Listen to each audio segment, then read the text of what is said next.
Oh, awesome. I'm excited. And I love talking about things that are random because I guess because of studying music, I've really figured out how many things random means. Because Right. in music, I guess the two implications for this tend to be, well, if something sounds random, it sounds like that might not be from any particular collection. This goes back to us talking about diatonic earlier, or in a microtonal space where no diatonic scales are available, Right. albatonic versus chromatic. You select a particular mode and you use those notes, and then maybe you can use some other notes to color that in creative ways and stuff like that. Yeah. And Yeah. it's all very, like, a lot of the logic breaks down really quickly once you get microtonal. But for Yeah. Right. for something to sound random, like in terms of what the pitch collections and what the rhythms are, that's way, way different than using random procedures to come up with a piece. In fact, I'd be Right. really interested in coming up with a piece that's so random that it has no internal character whatsoever and sounds extremely, extremely different every time, where the instruments are all vastly different and nothing is ever the same. I'm very interested in that as an idea. I'm just kind of like, because I know John Cage, like he does that more than anybody. Right. In order to do that as a composer, I think you have to not be scared to like let go that Exactly. control and the personality that you put into the piece. And the way you come up with that sort of is more indicative of your character than what the piece itself actually says. Right. Which I is agree really with that. Well, since we've kind of started this, hello everyone. This is Stephen Weigel. For those of you that are still with us, we definitely are talking about modern music. Oh, yeah. I guess a brief rundown of Stephen. If you watched the music theory thing that we did, I guess it was last week, a couple weeks ago. Anyway, Stephen and I first met at Charlotte New Music Festival. There we go. I was about to say University of Charlotte, but it's like, wait a second, that doesn't sound anything like where we met. But it was the Charlotte New Music Festival. It was the University of North Carolina, right? At Greensboro, North Carolina, I think. So, Yeah, that's right. yeah. Anyway, so I met Stephen about 3 years ago there, and we've kind of kept in touch since. And today, we're just going to talk about modern music and kind of how, where it comes from and its evolution from romantic into this modern 20th century idea. So like I said, we've kind of been discussing this stuff a little bit already. Stephen himself is probably one of 3 people that I know that like truly understand microtonality. Most people, when I like talk to them about these like microtonal concepts, I feel like they have like read a Wikipedia article about it or something, and in which case I can have a conversation with them, right? Because that's the extent of my knowledge. However, like, so it's you and Ian really are the 2 people that I know that are like really in it. And then there was another friend of mine from grad school that I kind of lost contact with, who was really into these ideas. But, whenever you guys start talking about some of this stuff, it just goes beyond me, man. I find it extremely interesting, and I want to learn more about it. That's why I keep coming back to you. But, like, I'm not going to lie. Some of it is just way above me. And maybe, like, one day I'll be able to grasp it. Yeah. But, so today, I do know that, like, for you, microtones are a big part of your compositional style, and they have a sort of an effect, I guess, on the way that you write your music. Could you go maybe a little bit into sort of the history of microtonality, just very briefly, if that's even possible? I can try. Well, I guess, yes, history of microtonality. So, 12-tone equal temperament is a recent invention. It's kind of like the technology and the computers we're using, where in terms of human history, it's just this little tiny slice, which is fine because there's a lot of that sound like 12-tone equal temperament, or it creates similar affect. So really, 12-tone equal temperament has come about because from a manufacturing and technical perspective, it's an extremely efficient way to play major and minor chords sort of under one hand in both ways. So it really came out of keyboard practice, I think. And it's sort of evolved that way out of European tradition. So that's where 12-tone equal temperament comes from. Now that we define microtonal tuning systems as different from 12-tone equal temperament, well, that can be a result of many different kinds of schools of thought. One particular school of thought would be, or schools, I guess, is music that's thoroughly non-European probably uses a tuning system that's not 12-tone equal temperament. It might sound like 12-tone equal temperament in the case of some Indian music. It might not in the case of like some Makam music, gamelan music, African music. There's lots of music that doesn't sound like it's in 12-tone equal temperament. That just comes from non-European culture. There's also another school of thought that is sort of contrarian or slightly derivative of 12-tone equal temperament. That is, and this is sort of where I come from, is I've observed that 12-tone equal temperament is the dominant culture because all of the tools that we use to play music are built in it, and its assumptions are baked into everything we do. So one of my goals as a Zen harmonic person is to challenge those assumptions for many reasons. One of them being because I'm interested in just exploring new sounds. So I guess that's kind of a history. That's sort of where it comes from. You should know that the word microtonal is a little bit weird because people use microtones for different things. So microtonal has kind of become this objective word for the usage of tuning systems that's not in 12-tone equal temperament. And then Zen harmonic has become a word saying, oh, we want music that doesn't sound like it's in 12-tone equal temperament at all. And that's why we're using it. So then under the Zen harmonic definition, certain European songs and things written in older tuning systems that would accomplish what 12 equal does would not be considered Zen harmonic. Certain Indian ragas might not be considered Zen harmonic, things like that. So interesting. Hopefully that was okay. Yeah, no, perfect. So one thing that you mentioned though is that these sort of non-Western traditions tend to use a lot more microtonality. And one of the ensembles that you kind of talked about was a gamelan orchestra or a gamelan ensemble. Yes. Now, in my class, we always talk about Debussy, right? He's sort of one of our bridge figures from this romantic into the modern era.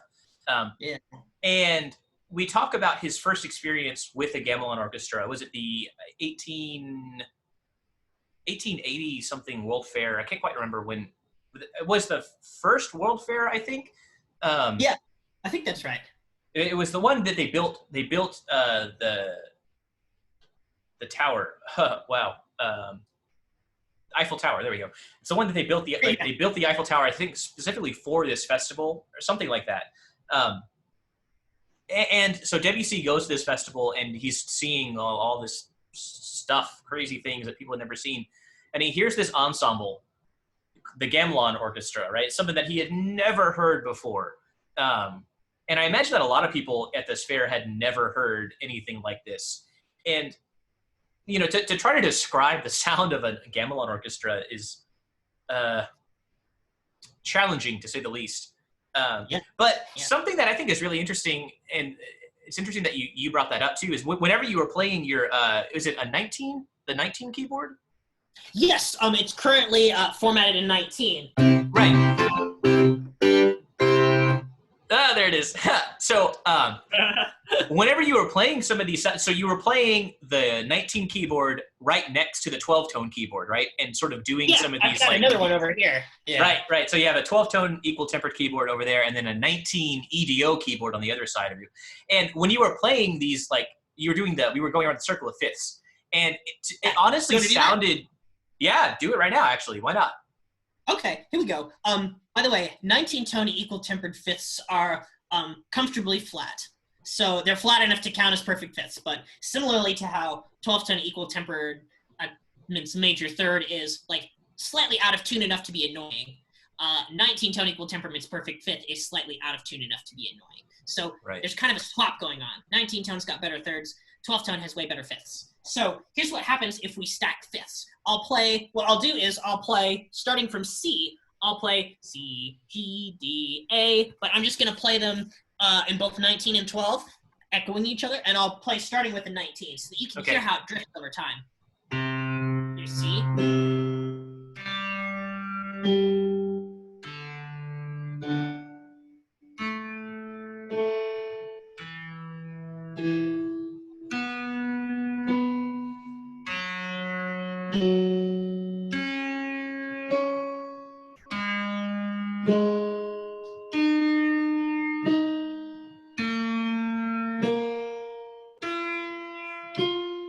So by the time we hit E sharp in 19-tone equal temperament, that's enharmonic to F flat in that system.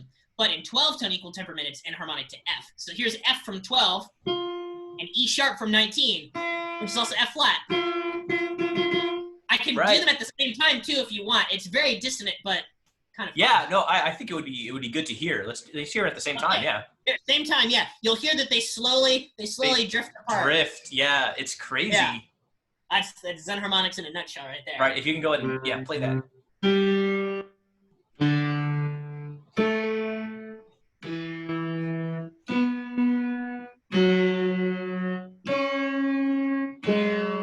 No, sorry.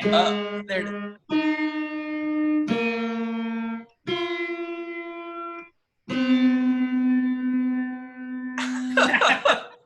Oh man, that's hard to listen to, but it's so interesting, you know?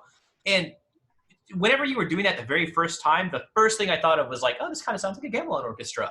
And like, one of the weird phenomenons about just music in general is like, you know, the more instruments you have playing the same note, it's like that note isn't going to be quite in tune, but it has this weird like shimmery effect, you know? That's like why like a violin section of 20 violinists, it sounds different from just like one violinist, right? First off, I mean, there's more sound, but also like they're not all playing the exact same note. They're real close to it, like really close, but just not the exact same.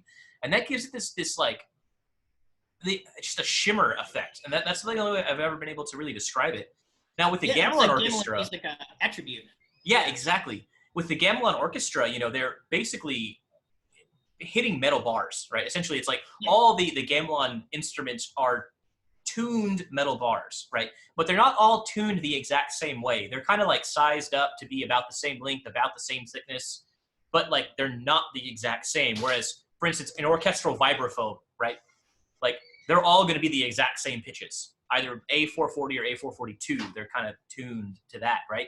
Whereas a gamelan orchestra, one gamelan might be A440, one gamelan might be A440.5, one gamelan might be A441, you know, and it's just kind of like, just make them, look at them, they sound pretty good. And then when you play them all together, though, it's just this amazing wash of sound. Sorry, you going to say something? Yes, we should, this is a really, really good thing to talk about. We should make a distinction between regional tunings that are intentionally slightly apart to cause beating sensations and different tuning systems in different regions of Indonesia. So, you know, because if you have a gamelan scale, the two gamelan scales that are used are slendro and pelog. And pelog can sometimes be theorized as a scale that has 2 large steps and 5 small steps, or something close to 9 or 16 tone equal temperament, maybe a subset of that. But they can be very different. They don't all have to be that. That's just like an abstraction that we can take from it if we wanted to get something pelog-like that might not do justice to a particular way of playing.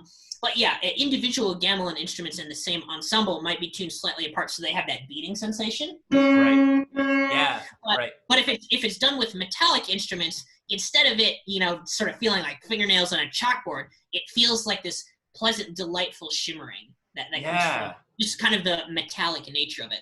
And tuning those things apart is different from a gamelan in a different village that tunes their slendro scale so differently that the step sizes themselves of the slendro wouldn't really be considered to match the ones in like village A. I don't know any of the geography, but I know that like regional ensembles tune differently, and it can be so different that things can be, you know, over a semitone and a half on particular notes.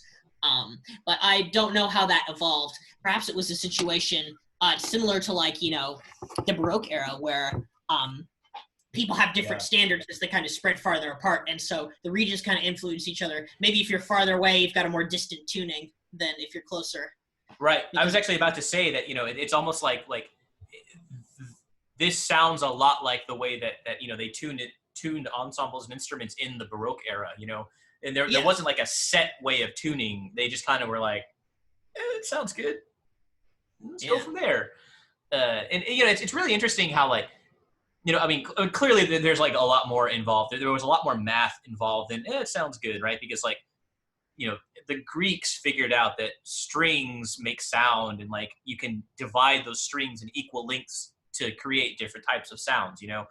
So I mean, they're kind of working with that concept of taking a note and then being able to divide that note into different equal sort of pitches between the notes. Um, so Debussy is like the first guy to kind of hear this stuff, and as a guy who didn't really care about theory to begin with, he just was really interested in like sound. That had to have been like mind blowing, like what is this music that I have never heard before in my life? And I don't know, I can't even fathom like hearing some of that stuff for the first time. Well, I mean, I know what I did think when I heard it the first time. I was blown away. Like I didn't know music could sound like this. Like what are these sounds, right? It was the first time that I thought in terms of sounds, right? And not like what notes they were playing, it's just like, what is this sound, right? Yeah. And beautiful. And that seems to be like a common sort of thing amongst the 20th century composers and musicians is what sounds are we capable of achieving? It's not so much pitches or notes anymore, but what sounds can we get? Yeah. At the backbone of spectralism, really, and stuff like that. And right. Microtonality and spectralism are kind of interwoven with each other. But right. I'd say that a lot of people who self-describe themselves as microtonal are fairly interested in almost like creating alternative versions of like common practice period harmony. You know how, I don't know if you do this in your appreciation class, but in the diatonic scale that we use in 12-tone equal temperament, chords have certain roles and they're very well defined.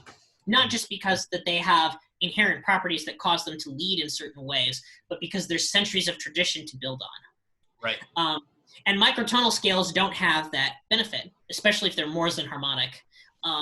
But people, I think, are interested in coming up with chord progressions that sound really, really new, but also give a sense of being ordered or having counterpoint that conforms to something that you might not be able to understand and hear right away, but that is very consistent. Mm-hmm. Right.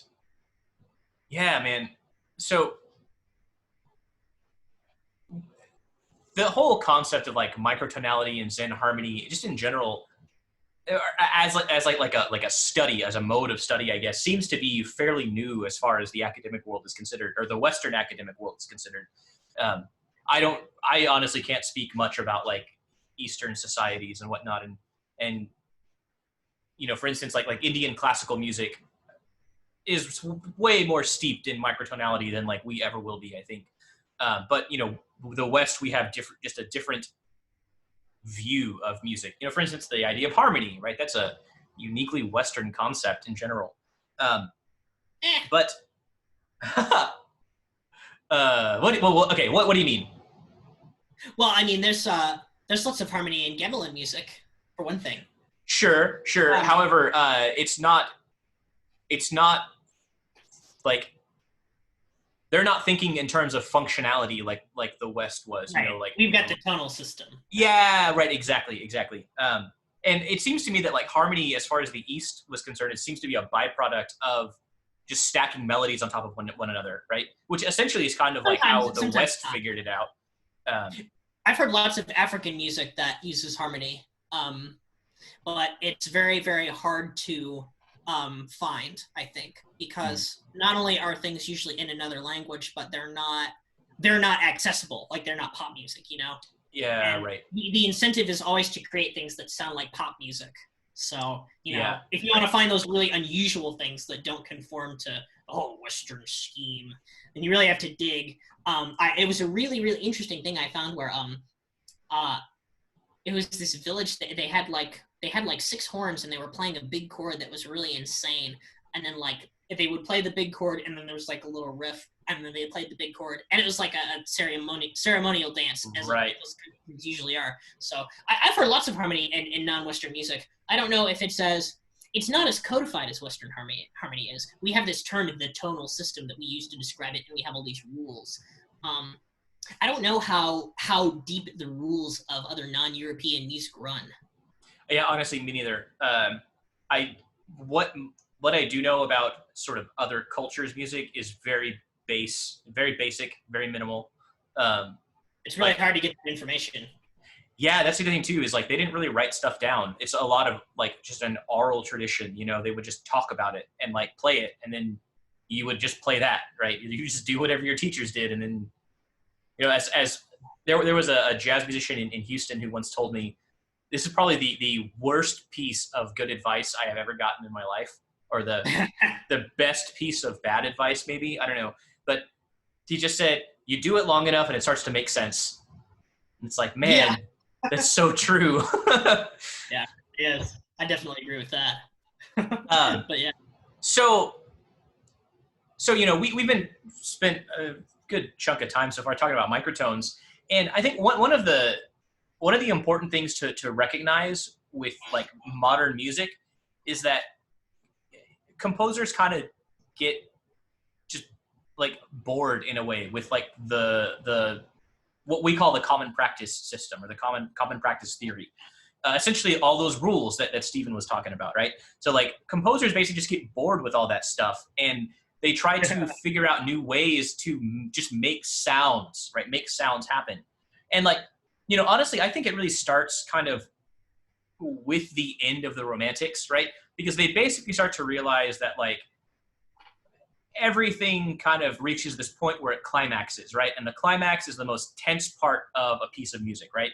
And the tension is sort of what makes music interesting, and the release of that tension, that's essentially the cadential point, the cadence, right? You build up to a tense point and then you release that tension. And it seems that like, as far as the rules were concerned, all of these composers and musicians, they just keep making the tension more tense, right? And it's like, you just make it more tense and then more tense, right? Until by the end of the Romantic era, it's like that's all it is just tension, right? Like those Wagnerian operas that are like, 14 hours long, and you get a tonic chord at the end of the 14th hour, it's like it's insane to listen to, But also, as a composer and musician, it's like, well, what do I do next? Like how do I take this stuff and like, where do I go with this? Like the rules have been exhausted, like we have done literally everything we can with this rule Except for set. microtones. Except for microtones, right? Those are still a really new concept, Yeah. And, what's interesting about microtones too is they appear a lot more than people recognize or realize, I feel like. Yeah. The idea of the blue note, right? The blue note itself is a microtonal concept.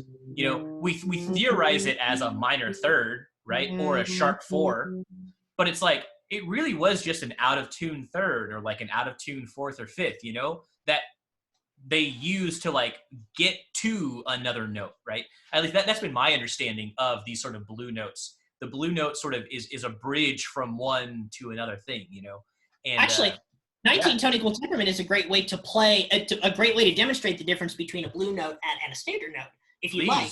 Yeah.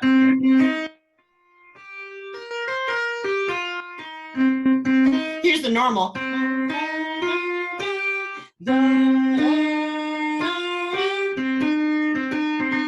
It might be too flat because the idea is in some minor thirds you give it a bit of a flattening, right. And that flattening is usually at about a sixth tone. And then there are some situations, like in American pop music, where there's intentional aiming at a third that isn't major or minor, like right in between. I actually did a video about it on my YouTube channel, non-Zenharmonic usages of microtonality in popular music. Nice. Which I need to update because people are doing more stuff. Yeah, right. I think that's also kind of related to, you remember that there was that whole millennial whoop thing? You remember that one? Yeah. And like, honestly, though, I think that has to be related to this whole like blue note thing, because theoretically the millennial whoop was just a minor third, right? That kind of thing. Right? Or whoa, right? But it's like, exactly. All these different singers, they put different inflections on it, and it really is just a blue note. They just, it's never quite in tune, right? I feel like most of it is in tune because of post-production processes that people run music through today, sort of auto-tuning is like a real dangerous threat. However, like when you listen to these things live, it's like, they're not quite in tune being quarantined, for instance, like I've had many an opportunity to watch the American Idol, for instance, and like Yeah. listening to some of the way that these people sing, it's like they're not in tune, right? But it doesn't sound bad. That's the thing, right? It doesn't sound bad. They're not in tune, Some notes matter a lot less than other notes. Passing Yeah. notes matter less. A note that you hold on a fifth or a tonic for a long time that signals finality matters a lot. That note can't be Right. out of tune, and preferably it Right. should be a hair sharp. Yeah. But yeah, Better blue sharp notes than out are of key. That's what I heard. I was one of the very first pit gigs I had. The music director was talking to the horns, and he just kept saying, better sharp than out of key, better sharp than out of key, or out of tune, or something. Better sharp than out of tune, or something like that.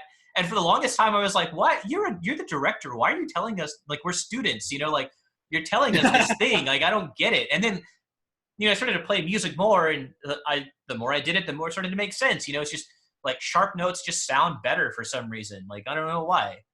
or at least like if you have chords and your intonation is always floaty and fuzzy all the time. If you aim sharp on something, it's a lot less likely generally to register as off than something that is a hair flat, which is why 19 tone is a really, really weird tuning system actually, because everything is so flat. It's technically right in the diatonic scale and where our ears should be, but it's got this sense of like, yeah, it's just not quite there. It's like it just needs to be a little bit more, just a little bit more, and then it would be there, right? When in reality, it's like it's perfect the way that it is. It's like it exists, and it's like that's the way that it's supposed to be. But to our ears, it doesn't sound quite right. Which is part. Yeah. Oh, sorry. Go ahead. Oh, I was going to say that's part of this whole we've been conditioned to hear this 12-tone equal tempered music as music, right? Like things that are not that just don't sound like music. I mean, yes, it's music, right? But it just doesn't sound right? It doesn't have that correct sound to it, Yeah, we were going back to what we said about right notes and how there's sort of a perception of how that should work. Yeah, lots of microtonal music, I think. It's interesting because if you use an albitonic mode, people can tell that it is more intentional sounding. Like anything that uses a small mode is more intentional sounding than something that doesn't. But you still have situations where people who are fairly non-musical, if they hear that and they're not really evaluating anything, I think some people still find that to sound as random as something like serialism, which is so weird to me. I don't really understand that whole mindset. Like definitely something that has like a sixer mode where those notes are always used, like that will always sound less or more ordered to me than a serial landscape. But now, prove me wrong. Oh yeah, right. I'm not about to do that. Now you bring up this term serialism or serial music, right? Serialized music. Yeah, right. Exactly. Like you're eating a bowl of cereal. However, it's more akin to like a serial killer, like there's an order to it, right? There's a process to this type of music.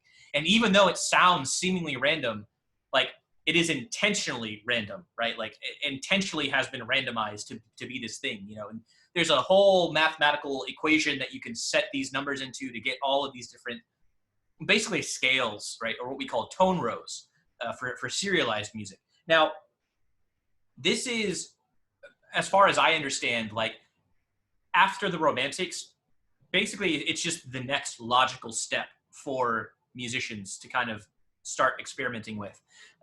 Now, Debussy, I feel like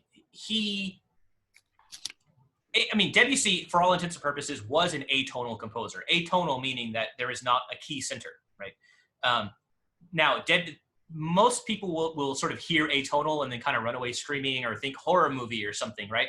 Whereas in reality, atonal is just a bigger umbrella to describe a lot of different other systems.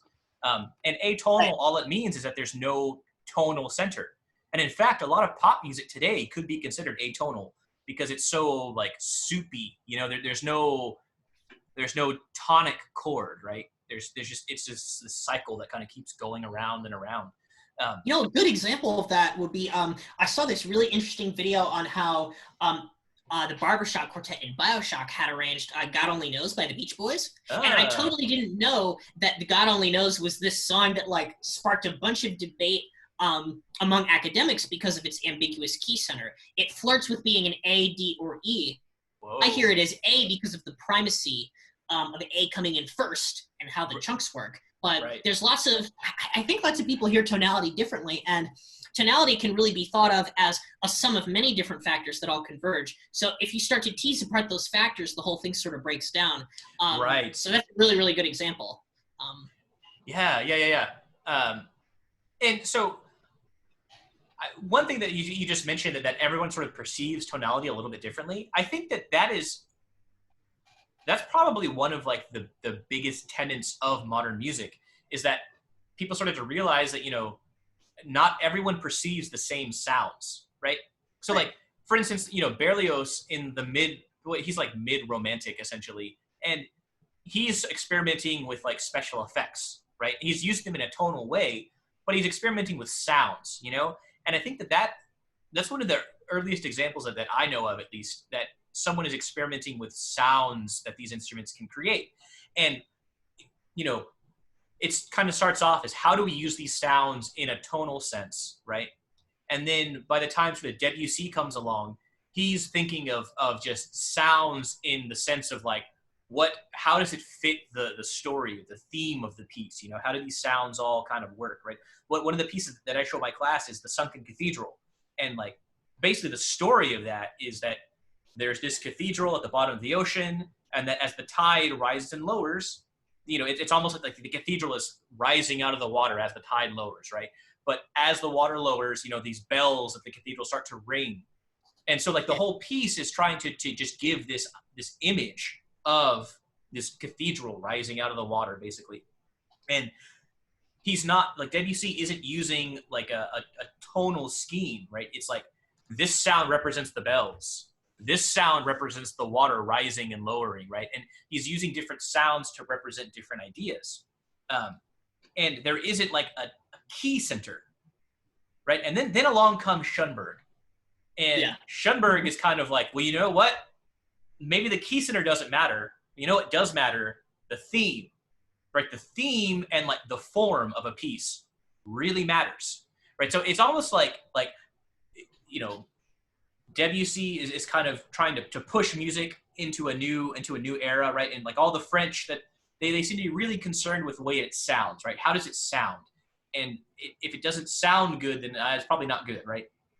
But Schoenberg, on the other hand, is kind of like, in a way, Schoenberg is like more conservative than like his contemporaries because he is, Yeah.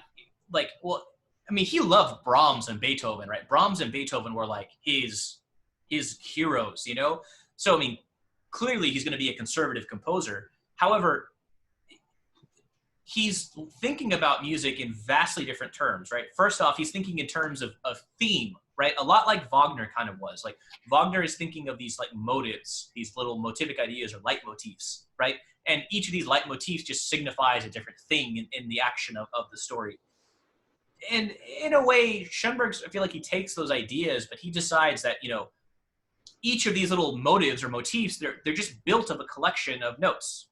And all those notes are just intervals, right? So what if we just take those intervals, not so much the notes, but the intervals that make up those notes? And what if we just start moving those intervals around, right? And then they kind of get to this point where it's like they realize that it feels complete once you've used all 12 notes.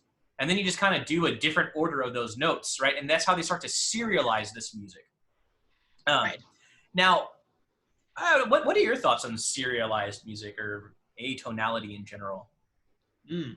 Well, I like the idea of serial music, and I feel like there are so many ways to tease the individual compositional methods apart that it doesn't necessarily have to be shoehorned into being like frightening or inaccessible. Hmm. For example, it's commonly cited that Berg would use 12-tone rows to create things like harmonies and thirds. So I think a lot of those strategies can be used in a lot of different ways, and it doesn't necessarily have to go one way or the other. Right. Similarly, atonality gets a bad rap for being something that it fundamentally is not thought to be. And tonality and atonality occupy a broad spectrum of things. So really, I think when most people say that atonal music is something that they don't like, they really just don't like the idea of disorderly chaos and dissonance and things like that, which is something that I tend to like generally. The Yeah. emotions are different, all that stuff. Yeah, the emotional content. See, to me, that it seems that the modern composers, at least the sort of early modernists, they they seem to be trying to capture emotion more so with these with just these sounds, right? They're not using the tonal system anymore. They're trying to capture like images and feelings and emotions with sound. Because one of the major things I think that or one of the most important events of the 20th century is World War One, right? And Yeah. World War One essentially like burns down Europe, and art is always just a reflection of what's happening. And so like post World War One, these musicians and artists and writers and dancers, all they see is just this Europe that has been destroyed, it's been burned down right to the ground, and like death, just death and destruction. And so music and art starts to emulate that, and like that's kind of how that's why I think Schoenberg's music and Webern and Berg, that's why it's so shocking and why it's so hard to listen to, because it truly is about this ugly, ugly subject matter. Yes, and it's the pairing of the rationality of serialism with the idea that we should be less rational after the war, and that sort of thread that was running through the second B&E school, I think, is a really interesting like Yeah. sociological pairing of ideas that I first became aware of from Dr. Jody Nagel from Ball State. During a presentation, he sort of talked about the whole thing, and I thought that that was pretty interesting. But yeah, I Yeah. think so. Do you talk about postmodernism then, as opposed to modernism, and how those sorts of things are tied to time periods? A little bit. So again, Because I've normally in heard a my lot. class, we don't really get this far. We just kind of, usually we have stopped by now, but Oh just yeah, because of the but whole format of everything, I figure why not? This is a cool era to talk about. Let's just include it. Um, yeah, so it's cool. the modernist. So the way that I've always kind of divided it in my head, and this is probably a very layman way of thinking about it, but it's like the modernists are kind of the first half of the century, and the postmodernists are the second half of the century. And Sure. like postmodern definitely encompasses a wide variety of things. I mean, so does modernism, I guess, but postmodernism has like nothing is wrong essentially when it comes to the postmodernists, and this is also post World War II. So I think that like World War One kind of shapes Europe and art in the sense of like, hey, everything burned down, life kind of sucks, and then World Right. War II hits, and it's like, oh crap, everything burned down again, and life like really sucks now, and like Yeah. it just kind of creates this weird atmosphere in art where like, well, nothing is wrong because, I mean, for like several reasons.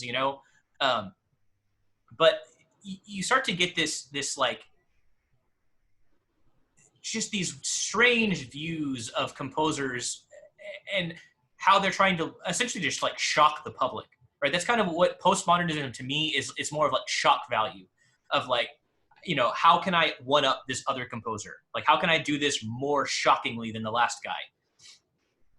Yeah, it's interesting because modernism and postmodernism aren't very easy threads to historically analyze. And I know that when I've read about postmodernism, if you associate modernism and postmodernism with particular movements and time periods, I think they can take on different meanings than what people sometimes intend. So I would assume that in the class you're talking about, that modernism is sort of referencing maybe the time of Stravinsky, where people were breaking norms for the sake of breaking them, perhaps Right. experimentally, perhaps for discovering new emotions, perhaps both.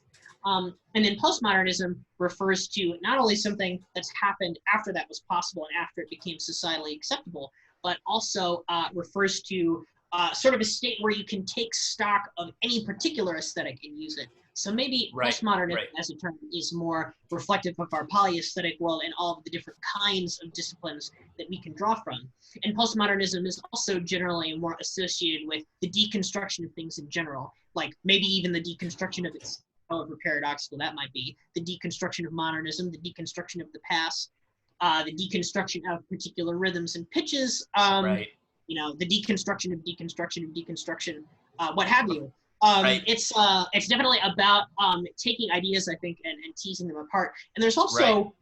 there's also sort of a thread of irony and wit that can run through postmodernism, where I think it's inherently referential.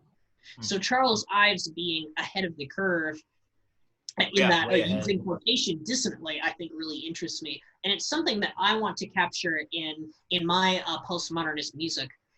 If you don't mind, the album that I'm working on, which is just a string of emoticons, is highly postmodernism or highly postmodernist in Is its that in sort of the techniques that it uses. sorry? Is that the name of the album? Because that's totally what it should be. Just a string of emoticons, and then you just have That's, the well, the I can send you the actual name, or I can put it in the comments. It's like the actual emoticons I think are like headphone, ear, soon arrow, pink heart, red heart, shoe, radio, person riding bike, gold medal, video game controller. I've almost got it memorized. It's like a string of like 16 or 17, and at the end yeah. there's like 2 ears. It's very recognizable. So that is the name of the album, and this is an album that is obsessed with excess for the sake of excess, and it is also poking fun at a lot of contemporary microtonal ideas. So in that sense, I think it's fairly postmodern.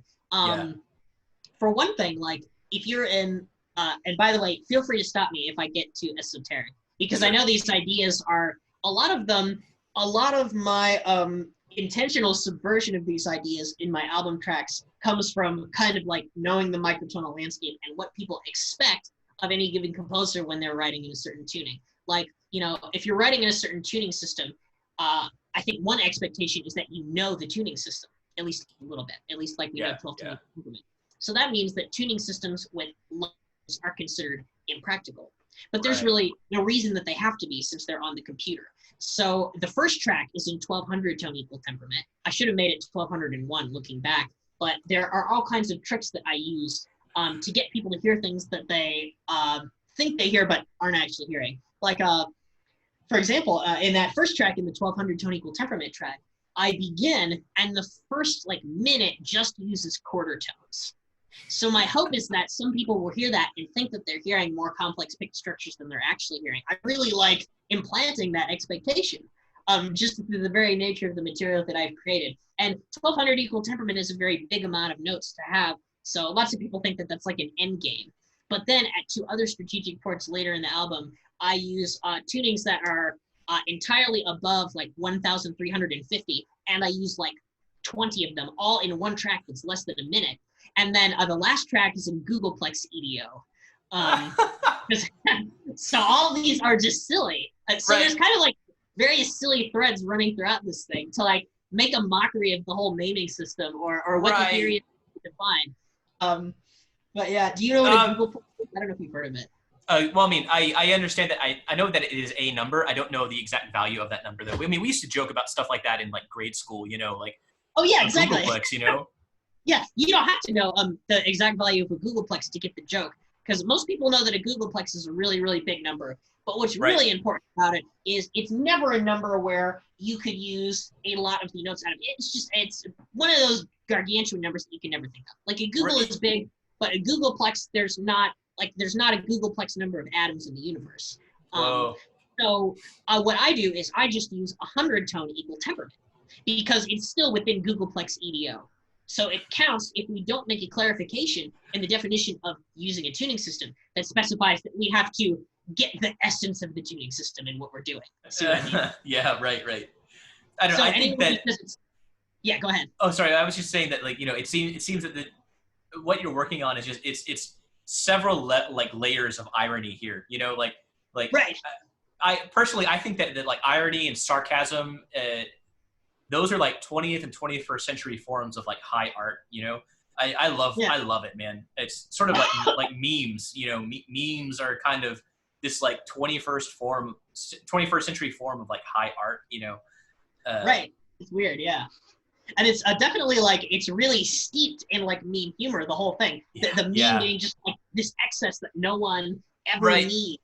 Because And like the fact that like you just have like the title of the album is just a bunch of memetic emoticons, you know?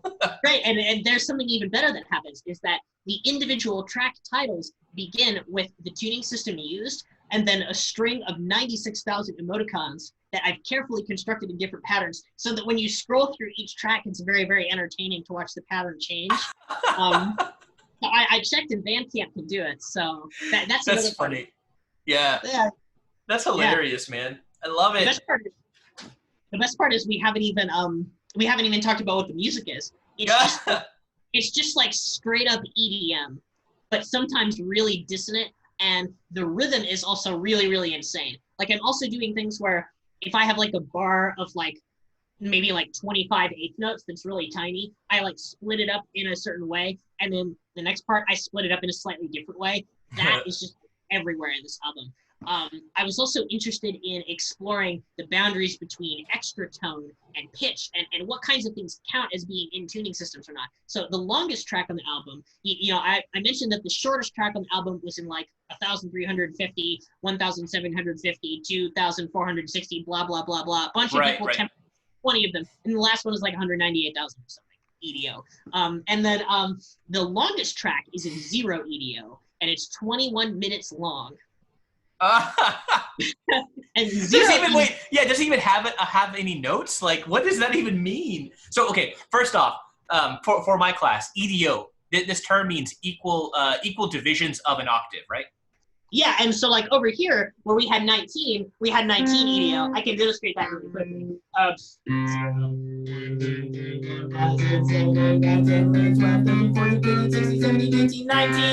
19 notes in an octave instead of 12. Right. So now I'm curious, 0 EDO. So there's only one note, or like, it's funny because I had always assumed that there would be one note that you would start as a reference pitch, and that actually is a mathematical definition. But depending on the dimensionality of what you're talking about, I always thought that having no notes would be like null set EDO. But when some people say 0 EDO, they mean having literally no notes to speak of. 0 EDO, as far as I was concerned when I made that track, is you have one reference pitch that's arbitrary and all other notes are undefined. Oh, whoa. Which means that they don't exist. So right. I just use one note, and it's something like a B, but then I play with various notions about how this can count as just being one note. So pitch doesn't appear until like halfway through the track and like 9 minutes in. The rest of it is just rhythm. So the hope is that maybe some of the people who think that it's a different definition think that there's going to be no notes in this at all and just rhythms. And then all of a sudden there's this big note that's crazy and it's all just B. But it's out of tune. It's out of tune. It's wavering a bit on purpose. Yeah. Not enough to be like out of the pocket, but enough that somebody might get upset, which is great. So yeah, right. Yeah, I tried my best. Yeah. That last little bit that you said, just out of tune enough that someone might get upset, right? Right. Like that is a big part of just 20th century and like modern music. Just this idea that like it doesn't matter how good or bad it sounds, right? Those are just constructs, right? That doesn't matter. What matters is does it make someone feel something, right? Like does it make you feel pleasant? Does it make you feel angry? Does it make you feel sad, right? It just seems that all of these new modernist techniques all kind of come down to, does it make you feel something? I had a composition teacher tell me one time that the worst bit of criticism that you can get from a piece of music is like, yeah, it was okay. Oh yeah. Like devastating. Right. That's terrible. Like tell me, like, did you like it or not? And like, if you didn't like it, tell me, like, I want to know, like, why didn't you like it? I find that more interesting than people who like enjoy my music and, oh, this is why I enjoyed it. And it's like, okay, great. That's why I enjoyed it too. Awesome. Like, I want to know why you didn't like it, like, why did it make you hate this piece of music? Like, if I feel like if I can make you like truly hate something, then I have succeeded as a composer. Very inspiring. Yeah, I feel similarly. I feel like lots of times if people criticize my music, there have been a couple criticisms I've gotten that have been really helpful in like kind of shaping my path. But usually, a criticism is just a compliment where the person who has criticized my music agrees with something that I'm doing, but subjectively they just find it bad. Right. Like this piece made me feel like all of the instruments didn't belong together. And I was like, good. You could have just read the program notes to get that. But I'm glad you actually heard it in the music. Maybe they had the program. Maybe they were cheating. Right. That's so that, I mean, that kind of brings up a whole other thing about program notes. You know, I personally, I think program notes are kind of like cheating. I feel like, so this might be very controversial, but you know, I think that program notes are they were kind of a way to get the audience into programmatic music that just wasn't very good in like the romantic era, because it's like, I love it. Yeah, I know. Well, I mean, it's like the program note just gives it all away. You know, it's like it gives everything about the piece away, right? Especially if it's a programmatic piece of music. You know, it's like, great, here's what this is about. You know, and it's like it has this really evocative title, and then it has this evocative program note, and so you read that, and then you listen to the piece, and you're like, oh, this is an evocative piece of music, right? But it's like if you take those two things away and then listen to the music, then like it's just a piece of music, you know? Like it's a thing, right? Yeah, separating these kinds of things is definitely, I think, a hallmark of postmodernism, and it's also something that I'm deeply interested in my album, because we've talked about all this hilarious tuning nonsense, right? But that almost has nothing to do with what you're hearing. So I was very interested in coming up with situations where just by naming the piece in a certain tuning or other, I would get people to think false information about what would happen and then just present them something that completely isn't like that at all. For example, like, you know, the act of using a tuning can be very short. So like, you know, I have a few tracks that are like all of the 11-note moment of symmetry modes, which is like 15 different unequal modes or something, and all strings of 7 large steps and 3 small steps. There's only 12 strings, but that's still 12 different things. So in those pieces, I sometimes would have situations where maybe I used, like, if I had 12 modes to use, I would use like 7 of them, in a big way, and then the other 5 would just get like a little blip of like one instrument using it briefly, you know? Things like that. Yeah. So it's not this binary situation, using a tuning or not using a tuning. I don't think it's a binary situation, and it comes from the music and what you hear from that. So this album is kind of an exploration of how I can destroy those definitions and how I can instill false expectations in the listener. And the best part is, you don't have to know any of that to listen to the album and just be like, oh, this is really weird EDM. That's the hope. And some of them are named funny, like or they're very non-specific, like track 4 is just called My Girlfriend's Hairdryer. So I just took samples from that, and yeah, exactly. Like, them. Yeah, it's, that's beautiful. Because the hairdryer, like, you're lucky, because like if you've got the hairdryer, well, if I've got it, it's just this little thing where it's like, and then if you change the switch, it goes, and it's just 3 little microtones, and then you set it to another spot, and it's like a 4th away, but you still basically got the 3 little microtones. In fact, I don't even think it's a perfect 4th. So I was just using that and then retuning various samples to various things. So in that, I used 48 EDO, 5 EDO, and 7 EDO, and a little 12, actually. I wonder what happens if you take that sound and like speed it up and slow it down as well. Oh, it's very, very cool. When you slow it down, you get like this awesome soundscape, which I use in the track. When you speed it up, you get something that's a little bit more grainy, which I didn't use in the track as much, just because I had used grainy sounds in another track. This is actually something that I wanted to talk about in the 0 EDO track. Rhythms counting as notes if they're sped up enough. It's been talked about, you know, ad nauseum, where like if you're thinking about hertz as representing a pitch, then you can think about a rhythm that's sped up imperceptibly to take on a pitch value, and you can do that with a computer. Yeah. So in the first part of the 0 EDO track, I have a very complicated polyrhythmic beat that like lines up after 2 million beats that never gets there. And I speed it up in a certain way so you get this kind of noise happening. And it's just, and then I stop it, and then it's like, uh-oh, this might count as a note, you know?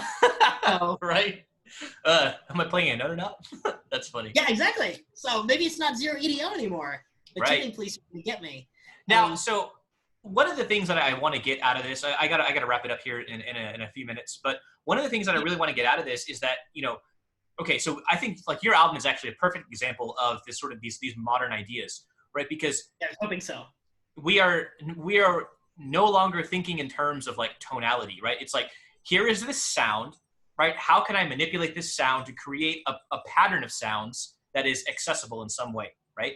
And like these, it's just these concepts are so much more prevalent in modern music than any other era before them.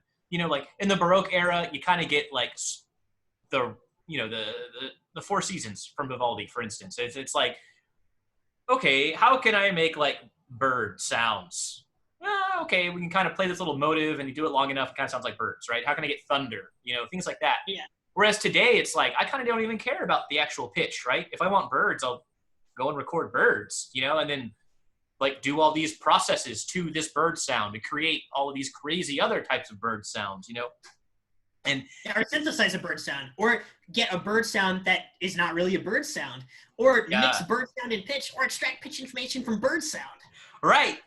And there's so many other just ways of looking at this. I think part of this too is technology, right? We have now gotten to this point with technology where we can take a sample of a sound, right, and like really pull it apart and see, it's like, well, what frequencies exist in this sound, and like, why does this matter? We talked about spectralism way kind of a little earlier, and one of the ideas of spectralism is just looking at frequencies of sounds and seeing like how much frequency exists in a sound, and sort of taking like the extremes of those frequencies and utilizing those in some way. So one of the, I guess, the greatest tenets of modern music is the fact that it just can't be like what came before it. It has to be different, right? And that seems to be sort of the modern view of things, is like, it just has to be different.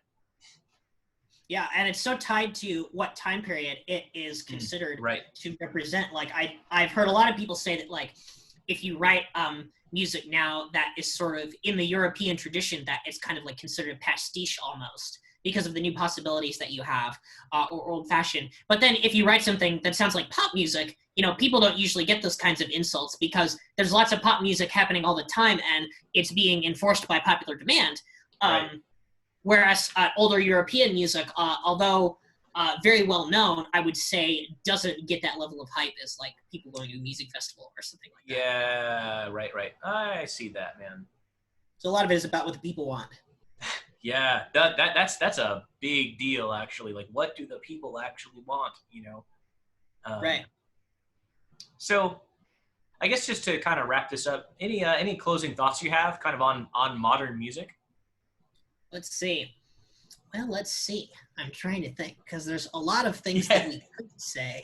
I know. There's a lot of things that we didn't say either. I would say it's interesting to think about what the next revolution will be technologically, because now that we've had computers, I suspect that the next crazy discovery will have to do with how consciousness operates. So probably after that happens, music will change again in ways we could never have explained initially. That actually kind of reminds me, there's this sort of music psychologist, I guess. Her name is Elizabeth Margulis, I think. I don't know what she would sort of define herself as, but she has this book called On Repeat. And it's kind of talking, it's a really interesting book. I haven't read it all the way, but the basic gist of it is it's how your brain perceives like repetitions in music, or how a non-musician perceives music, basically. And just, they do a lot of experiments with like repetition and kind of how humans latch on to repeating ideas and stuff. And it's really interesting though. And I think that like the psychology of music is kind of the next big field, Music therapy, I think has a lot to do with that as well. Music therapy is quickly becoming a very recognized field in the music academia. Yeah. Anyway. Absolutely.